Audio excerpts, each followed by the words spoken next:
3 akan mempresentasikan tentang distribusi frekuensi dengan nomor 3. Sebelum itu, izinkan kami memperkenalkan diri. Saya Lufiana Zulfa, saya Laura Sukma Azura, saya Leni Novayani. Langkah pertama yang harus dilakukan dalam menentukan distribusi frekuensi adalah menentukan R atau range. Yaitu kita harus mencari nilai data terkecil dari data tersebut, yaitu 35, dan kita harus mencari nilai data terbesar, yaitu 99. Lalu rumus dari R yaitu Xmax dikurangi sama Xmin, yaitu nilai data terbesar dikurangi nilai data terkecil. 99 dikurangi 35, yaitu 64. Langkah selanjutnya yaitu menentukan banyak kelas atau K. Rumus dari K adalah K sama dengan 1 ditambah 3,322 log N. Lalu kita masukkan lognya ini dari jumlah keseluruhan data tersebut. K sama dengan 1 ditambah 3,322 log 80 sama dengan 1 tambah 3,322 dikali 1,903 sama dengan 1 ditambah 6,321 sama dengan 7,321. Maka kita bulatkan menjadi 7 karena dia kurang dari 5. Selangkah selanjutnya yaitu menentukan interval kelas atau I. Rumus dari I adalah I sama dengan R per K. Tentu saja kita sudah mengetahui R-nya dan K-nya, jadi langsung saja 64 dibagi 7 sama dengan 9,142 dibulatkan menjadi 9. Itu interval minimalnya 9 dan maksimalnya 10. Setelah kita menentukan rentang, banyak kelas dan juga interval, kita akan membuat tabel distribusi frekuensi nilai ujian statistika 80 mahasiswa. Jadi, dalam tabel ini ada 5 kolom, di mana kolom pertama ini ada nilai ujian statistik 80 mahasiswa, banyak frekuensinya, tepi kelas, titik tengah, dan juga frekuensi relatifnya. Yang pertama kita akan menentukan nilai ujian statistik 80 mahasiswa ini. Jadi, pada kolom yang pertama ini, kita akan menentukan batas bawah dan juga batas atas kelasnya. Cara menentukan batas bawahnya, pada kelas pertama ini batas bawahnya 35. Nah, terus bagaimana cara menentukan batas bawah untuk kelas yang kedua ini? Jadi cara menentukannya adalah 35 ini kita jumlahkan dengan interval yang sudah ditentukan tadi, yaitu 10, di mana 35 dijumlahkan dengan 10 menjadi 45. Begitu juga dengan kelas seterusnya akan dijumlahkan dengan interval yang sudah ditentukan. Kemudian, bagaimana cara menentukan batas atas?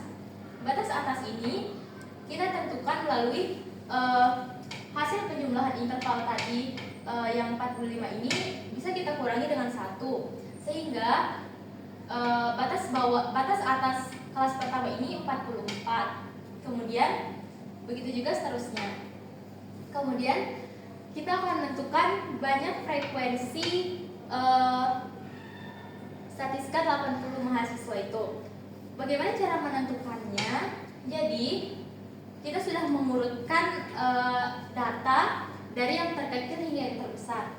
Kemudian dari data tersebut kita akan mengurutkan 35 sampai 44 ini ada berapa data. Sesuai dengan data yang kita hitung, 35 sampai 44 ini ada 3. Begitu juga dengan 45 sampai 54 ini juga ada 3. 55 sampai 64 ada 8. 65 sampai 74 ada 21. 75 sampai 84 ada 21. 85 sampai 94 ada 20. 95 sampai 104 ada 4. Dan jika dijumlahkan hasilnya 80 sesuai dengan jumlah nilai ujian statistika 80 mahasiswa. Kemudian kita akan mencari tepi kelas.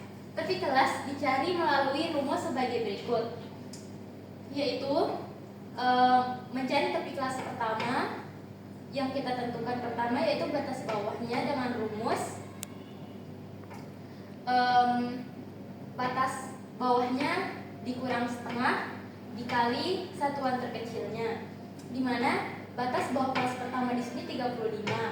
Kemudian dikurang setengah dikali data terkecilnya dikali satuan terkecilnya yaitu 1, sehingga 35 dikurang 0,5 sama dengan 34,5. Kemudian batas atasnya yaitu 44 ditambah setengah dikali 1, di mana rumus batas atas ini yaitu batas tepi atas ditambah setengah dikali satuan terkecil, jadinya 44 tambah 0,5 sama dengan 44,5. Kemudian selanjutnya kita menentukan tepi kelas kedua. Caranya sama seperti yang tadi, batas bawahnya ditentukan terlebih dahulu, yaitu 45 dikurang setengah dikali 1 sama dengan 45 dikurang 0,5 sama dengan 44,5. Kemudian batas atasnya juga caranya sama, yaitu 54 ditambah setengah dikali 1, yaitu 54 tambah 0,5 sama dengan 54,5. Jadi dari hasil yang kita temukan tadi, pada tepi kelas pertama ini batas atasnya itu 44,5. Kemudian pada tepi kelas 2 batas bawahnya juga 44,5. Jadi kita akan menulis tepi kelas ini di atas sini, lebih atas karena sama dengan tepi kelas 2.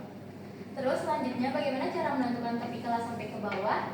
Ini bisa kita jumlahkan dengan interval yang sudah ditentukan, yaitu 10. Kemudian selanjutnya cara mencari titik tengah. Kemudian selanjutnya setelah kita selesai mencari tepi kelasnya, kita akan mencari titik tengah, di mana titik tengah ini mempunyai rumus, yaitu batas bawah ditambah batas atas dibagi 2. Jadi jika kita menentukan titik tengah kelas pertama ini, tinggal kita jumlahkan 35 ditambah 44 kemudian dibagi 2. Seperti ini, kelas pertama 35 ditambah 44 dibagi 2, yaitu hasilnya 39,5. Caranya sama untuk kelas-kelas selanjutnya, seperti ini. Kelas kedua 45 tambah 54 dibagi 2 sama dengan 49,5. Kalau cara mudahnya itu tinggal kita jumlahkan saja 49,5 ditambah 10, di mana 10 itu adalah intervalnya. Jadi ini kan 39,5 ditambah 10 jadi 49,5. Begitu juga yang ini 49,5 ditambah 10 59,5 ditambah 10 59,5 sampai 99,5. Setelah kita menentukan titik tengah, selanjutnya kita akan menentukan frekuensi relatif, yaitu dengan cara menggunakan banyak sinyal frekuensi dibagi dengan banyaknya data, setelah itu dikali dengan 100%. Frekuensi relatif kelas 1 yaitu 3/80 dikali 100% sama dengan 3,75%, atau dapat dibulatkan menjadi 4%. Begitupun juga dengan kelas kedua, yaitu 3/80 dikali 100% sama dengan 3,75%, dan dibulatkan juga menjadi 4%. Kelas ketiga yaitu 8/80 dikali 100% sama dengan 10%. Kelas keempat yaitu 21 dibagi 80 dikali 100% sama dengan 26%. Kelas kelima yaitu 21 dibagi 80 dikali 100% sama dengan 26%. Kelas keenam 20 dibagi 80 dikali 100% sama dengan 25%. Dan kelas ketujuh yaitu 4/80 dikali 100% sama dengan 5%. Setelah kita menentukan frekuensi relatif, selanjutnya kita akan menentukan frekuensi kumulatif. Kita menentukan frekuensi kumulatif kurang dari dan juga frekuensi kumulatif lebih dari. Jika kita ingin menentukan frekuensi kumulatif kurang dari, maka kita akan melihat berapa banyak frekuensi yang terdapat di atas tepi kelas tersebut. Jika terdapat lebih dari satu frekuensi, maka dapat dijumlahkan. Sebaliknya, jika ingin menentukan frekuensi lebih dari, maka kita akan melihat berapa banyak frekuensi yang terdapat di bawah tepi kelas tersebut. Yang pertama, kita akan menentukan frekuensi kurang dari. F kurang dari 34,5 yaitu 0, karena di atas 34,5 tidak terdapat frekuensi. Begitupun juga dengan F kurang dari 44,5 yaitu 3, karena di atasnya terdapat satu frekuensi yaitu 3. Selanjutnya F kurang dari 54,5 yaitu 6, karena terdapat 2 frekuensi dan dapat dijumlahkan, jadi hasilnya 6.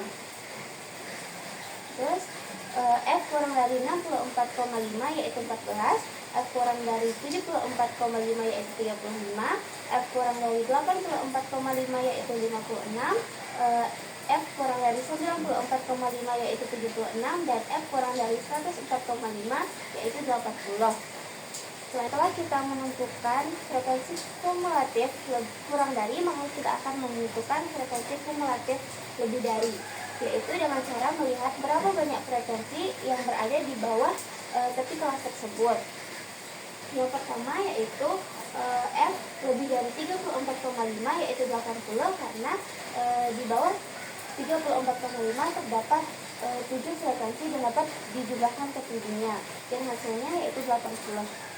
Selanjutnya F lebih dari 44,5 yaitu 77, karena di bawah 44,5 terdapat 6 frekuensi, jika dijumlahkan hasilnya menjadi 77, atau dapat dikurang dengan frekuensi setelahnya yaitu 3, yaitu 80 dikurang 3 hasilnya 77. Begitupun juga dengan frekuensi lebih dari 54,5 yaitu 74, F lebih dari 64,5 yaitu 66, F lebih dari 74,5 yaitu 45, F lebih dari 84,5 yaitu 24, F lebih dari 94,5 yaitu 4, dan F lebih dari 104,5 yaitu 0, karena di bawah 104,5 tidak terdapat frekuensi.